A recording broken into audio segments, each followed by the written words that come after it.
Portsmouth Harbour. We're going to have a day out at Portsmouth. We've already done that once, but we've got a ticket for the dockyard that lasts for an entire year. Today, we're going to go up the Spinnaker Tower. And we thought we'd go by train, because we're currently staying in Botley at the moment. So we've now arrived in Portsmouth, and we are just about to go up the Spinnaker Tower, which is looking very, very impressive. Basically, you can either turn up and buy your tickets on the day, and you get an all-day ticket, or you can book them online, which is worth doing because you get £5 discount on each ticket. So it's £19.50 for an all-day ticket for an adult, or £14.50 for an all-day ticket for an adult if you book online before you go. So obviously it's the Easter holidays, so it's reasonably busy everywhere, but it's not bad. Anyway, we're going to go up and have a look at the view. So we're on level 2 of the Spinnaker Tower. Well, the first level you get to in the lift, and the views are incredible. So you can see right over Portsmouth. You see the naval dockyard down there with all the amazing historic buildings. And we did come to Portsmouth last year, and we spent a lot of time on the Rose and the Victory, so we won't be doing that today. We thought we'd try and get up the Spinnaker Tower and see a bit more of the dockyard that we didn't see last time. The lovely thing about buying a ticket for the Royal Dockyard is that you can, it lasts for a whole year, and you can have use, so you can just keep coming back. There is so much to see. The views today are incredible. See a lot.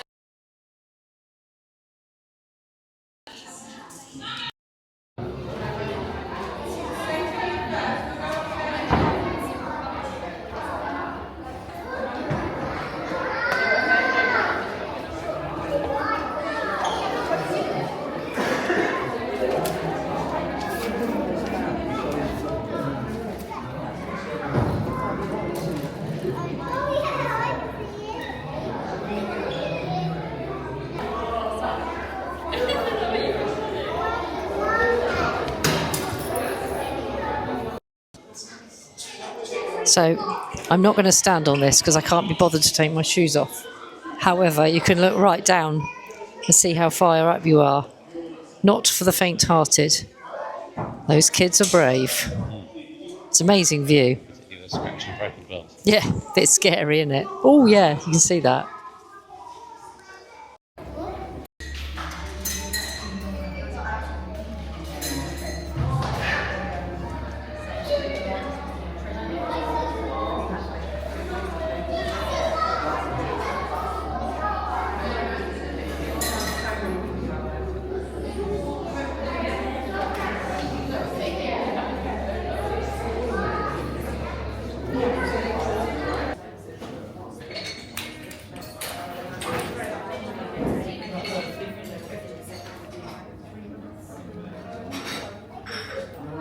So we're now at the very top of the Spinnaker Tower. It's a bit noisy up here today, so we won't talk for very long, but the views are really good.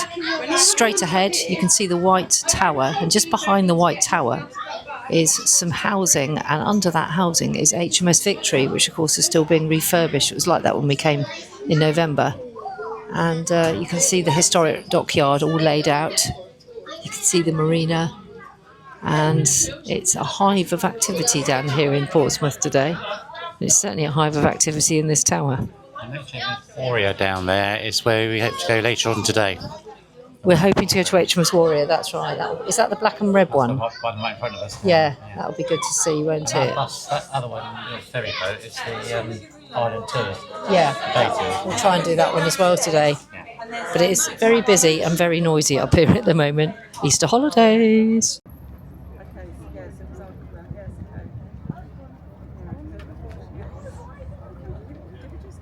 Can I see your tickets, please?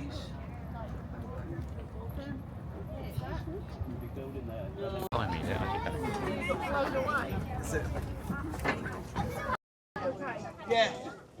So we're just going on a Harbour trip now. Sun's come, and it's included as part of the ticket for historic Portsmouth dockyard, which is really, really good. So we're just about to get on the boat now, and we're going to go and have a really good look at Portsmouth. And the sun is glistening on the water, and it's looking very, very nice.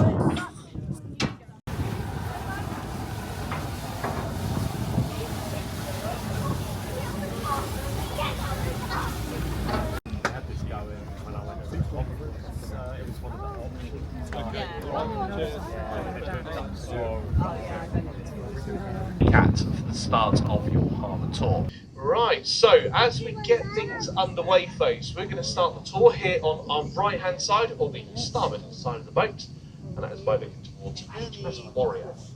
Warrior herself, she was built back in 1859, but commissioned into the Royal Navy in 1860. This therefore makes her part of our Victorian fleet. Now, back in the Victorian times, the Royal Navy was divided into three distinct sections. There was a red fleet, a white and a blue. Warrior was flagship to the Red Fleet, which at the time was the highest ranking of all three. Therefore, it deemed until this very day that she should still fly her iconic red ensign flag from above the captain's cabin. And if you look somewhat carefully, you'll still see it flying there even to this very day. So folks, as we leave from the dockyards, we go past the corner here on our right hand side, and as we do this, I would like to welcome you all to His Majesty's Naval Base Portsmouth. This is the largest naval base in the country, and it plays home to roughly 2/3 of the Royal Navy's surface fleet. Now, the first jetty of the base, that's the one currently on our right hand side. This is known as the South Railway Jetty.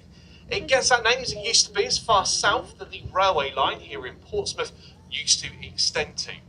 That though was all the way until many years ago, when it was completely removed. Today, the only remaining part of it is the blue fronted building on the northern end. That is the old waiting rooms. But with the train line now gone, the jetty's become the home to the big red brick building in the background. The building itself is known as Semaphore Tower, and this plays home to a group known as Portsmouth VTS. It stands for Vessel Trafficking Services, and they are the people in charge of all the shipping movements in the harbour. Go from the start of this tour right up to the movements of our warships, cross-channel ferries, wine ferries, and all the yachts and boats on our left-hand side. Basically, everything that moves around the harbour goes through the people who are up in that tower first. Amazing ships, aren't they? They're massive.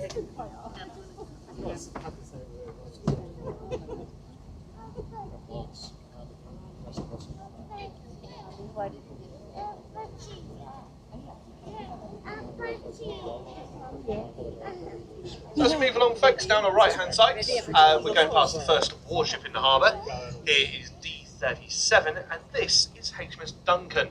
Duncan is one of 6 of the Royal Navy's daring-class Type 45 destroyers. The Type 45s have been around since 2009. At the time of construction, were the most expensive warships in the Navy, costing in the region of £1 billion each. Wow. Now, the prime role for a Type 45 destroyer is for air defence. Therefore, they are designed to track and find missiles or aircraft that fly in the skies around our fleet. They're extremely good at this, in fact one of the best ships in the world at doing so, and this is all thanks to that large grey ball up on the top of the tallest mast. It is known as the Samson multi-functioning radar system. It has a scanning range of over 250 miles. Now folks, we'll talk a little bit more about this radar and some of the other systems that you can see on board the ship a little bit later, because we actually have quite a few of these ships in the harbour today, so we'll talk more about them in a minute. For now, we're coming up to arguably the most important ship in the harbour today. Here on our right hand side, of course, is one of our brand new Queen Elizabeth class supercarriers. This one is HMS Prince of Wales. And alongside her sister ship, which is of course That's quite Queen famous, Elizabeth, that one. they are the largest and the most expensive warships ever owned and operated by the Royal Navy. After all, they actually cost the Royal Navy a whopping £3.1 billion each. In terms of size, the carriers weigh in at about 65,000 tonnes. They are 280 metres long, around 70 metres wide. There's also nearly 10 metres of the ship below the water as well. So they're about as physically large as possible. They can get into Portsmouth. Now, out of our 2 aircraft carriers we have, the Prince of Wales here with us today, she is the newer one out of the 2. So she arrived in 2019, Queen Elizabeth and actually arrived 2 years prior in 2017. Since then, though, both carriers have undergone plenty of training and trials, and now are, of course, both officially in active service. This one has actually recently returned from an 8-month deployment and sent it down to Australia, as well as various parts of Asia. She returned just before Christmas. Yeah. Now, when these aircraft carriers do go off on their deployments, on board them, they will generally operate with a crew of about 1,000. However, that number can be increased, and it can actually go all the way up to 1,600 should the carrier need to go into what is known as a full combat mode. At this point, they can then carry their maximum number of aircraft on board. Maxed out, they can house up to 70 fighter jets in total. And the fighter jet of choice is Lockheed Martin's F-35B Lightning IIs. Now, this particular aircraft was chosen because, well, firstly, it's one of the most advanced fighter jets in the world. It's referred to as a 5th generation multi-role fighter jet. They have a top speed of Mach 1.6, it's about 1,200 miles an hour. They can fly to height of up to 50,000 feet. And all whilst doing this, thanks to their stealth superstructure, they're able to remain hidden from enemy detection. But the main reason we went for the F-35s, and the B variant in particular, is because it operates a system on board called STOVL. STOVL stands for Short Takeoff and Vertical Landing. It means that when they want to take off, all they need is a ski jump up on the bow here, but when they come into land, they'll do so vertically. So, it's like amazing, Lord Harry isn't jump it? jets used to. I love or those as jump helicopters jets. They're great, aren't they? Amazing. Amazing technology. Right, we're going to leave the carrier behind us for now. We will come back to her a little bit later on in the tour. But for now, on our right-hand side, we've got 2 small minesweepers. These 2 actually belong to the Ukrainian Navy, which was donated to Ukraine a couple of years ago by the Dutch. However, since being handed over, Russia decided to invade them. And because they are now classed as a warring nation, they can't actually sell these ships through the Black Sea. There's basically a treaty in place that prevents warring nations from sailing through it. So at the moment, they are based out of Portsmouth until such time they can make their way to Ukraine. Anyway, just in front of them, we have D-32, that's HMS Daring herself. And then on the inside of her is D-33, the Dauntless. So again, another 2 of our Type 45s. So as I was mentioning about the radar system on board these ships, that grey ball up on the top, the Samson radar system, has a scanning range of over 250 miles. That means it can see from here in Portsmouth to as far away as Paris. In that range, it can then monitor over 3,000 football-sized objects travelling at speeds of up to Mach 3, which of course is 3 times the speed of sound. They can then relay the information back in 3D to the clever computers. They can prioritise the targets, and if a threat is detected, launch off their own missiles to go and intercept anything they find. So, very powerful bit of kit. Now, once it detects a threat, the ship launches off its own missiles. The missiles are inside the grey box on the forward end there. 2 types, Aster 15s and Aster 30s. 15s are a short-range missile, the 30s are the long-range. Now, the 30s is the one that can go up to 250 miles. They also have the ability to take out ballistic missiles as well. They are currently the UK's only defence against ballistic missiles. That's the ship's primary weapon system. There is another weapon on board. You'll see it just in front of the grey box, a large cannon. That's called a Vickers Mark 8 4.5-inch naval sea gun. That thing is capable of launching off a 22-kilogram shell with pinpoint accuracy as far away as 17 miles. That's the equivalent distance of here in Portsmouth to as far away as approximately Southampton. Simone is a visiting cruise ship. So this is Viking Neptune, operated by Viking Cruise Lines. These are a Norwegian-based cruise line company. They are designed to be ultra-luxury cruise ships. They're not massive ships by any means. This one in particular only weighs just shy of 60,000 tonnes and doesn't carry a huge amount of passengers on board, only about 900 or so. But they are designed to be very luxurious, able to take their passengers to ports around the world. Much larger cruise ships I'd like to do a Viking cruise, get into, a big like one. Portsmouth, for example, being one of them. You So really this see ship, someone. she started in Norway. She's done a 14 nights, 2-week cruise around the UK. She started off going to Scotland, then came down the west coast of That'd the be UK, stopped interesting. off in Ireland, It's currently going along the south coast. She's in Dover tomorrow, and then eventually she'll finish in London until May. So it stands at Gunwharf at a total height of 170 metres, making it one of the tallest observation platforms outside of London. It's an amazing view of the Spinnaker Tower. £36 million it cost to put that one up. It's an amazing landmark now in Portsmouth. And we've been up there this morning. The one in the middle, just to the left-hand side of the ferry there, that's Spitbank Fort. That was originally the only one to be open to the public, as at one point it was an old nightclub. But then in 2009, all three of the forts were bought by the former owner of Dreams, the bed store. With his millions, he converted two of them into luxury hotels. And this meant right up until the first COVID lockdown, you could have spent the night out there. Unfortunately, the forts have since closed. They subsequently got put up for sale, and they sold at auction just over a year ago for a cost of just £1 million each. Right, well, ladies and gentlemen, this does very nice now. Bring us up to the first of our two pick-up and drop-off points. Just ahead of us here is Gunwharf Quays, the big shopping centre in Portsmouth. For those of you who joined us here, this does unfortunately mark the end of your tour with us today. For those though who joined at the historic dockyard, you have a choice to make. You can either leave here at Gunwharf and head off and explore the 90 shops they have to offer, or you can remain on board. We used to go over on the footbridge over the railway.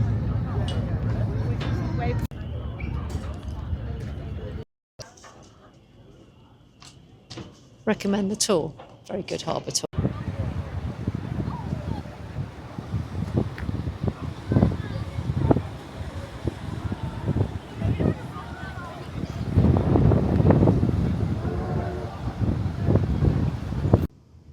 So we have had a enjoyable day in Portsmouth today. Now back on the train. I'll tell you a bit more about that in a moment.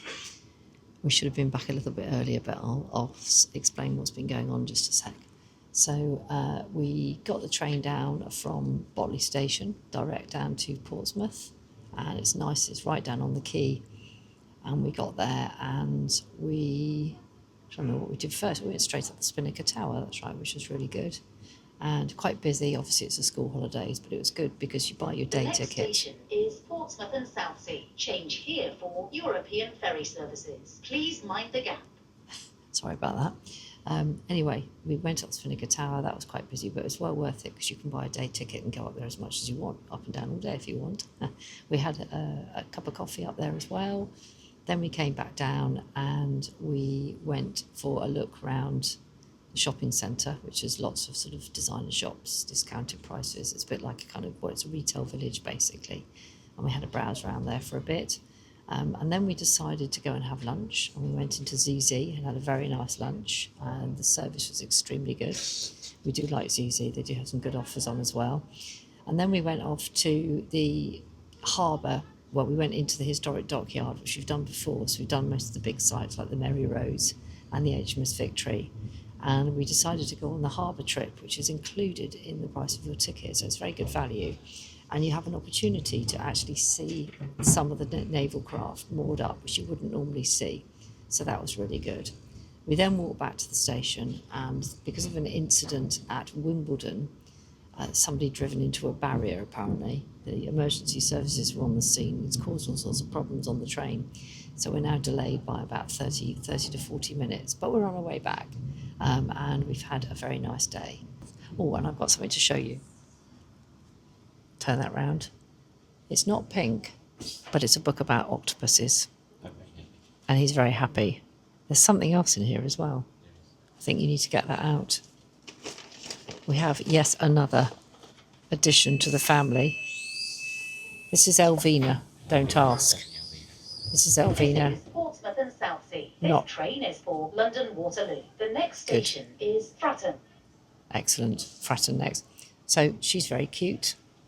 And she came from the Spinnaker Tower shop. There she was, just waiting to be bought. So yet another octopus for the collection. It's getting a little bit out of hand now, isn't it? Anyway, Please subscribe in Octopus Productions, and thank you for watching this video.